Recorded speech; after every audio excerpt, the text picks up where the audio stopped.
They come from Central Asia and the Caucasus to find work and make ends meet, attracted by Russia's new prosperity. But it's a dream which is becoming impossible to realise as the government launches one of the biggest crackdowns on migrant workers in the Russian Federation's short history.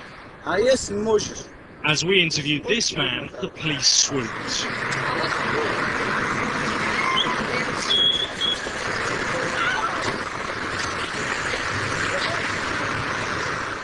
The unlucky ones will be fined and deported. Passports and documents are now being checked, and hundreds of thousands of illegal immigrants are being sent back to their native countries. According to these immigration police, this woman from Moldova is using forged documents. She'll be taken into custody.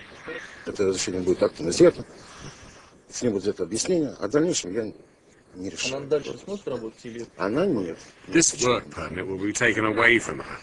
She will then be taken to the local police department and will face charges. But some say the laws have a more sinister side.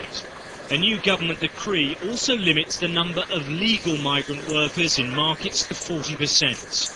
And by April, all foreigners will be banned from trading in the Russian Federation.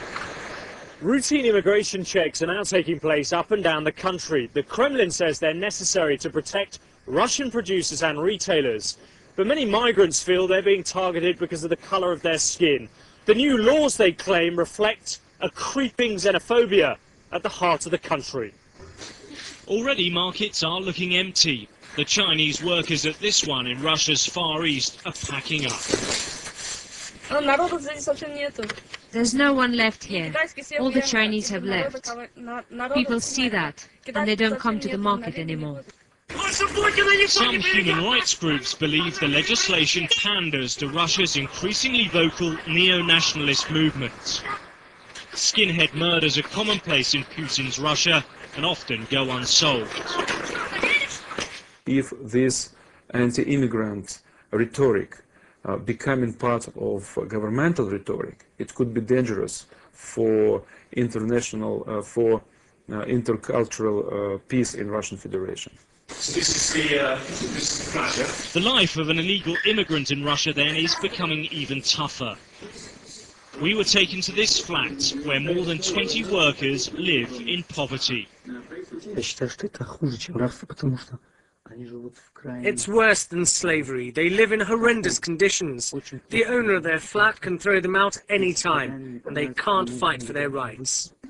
The irony is that Russia needs this willing workforce if it's to survive.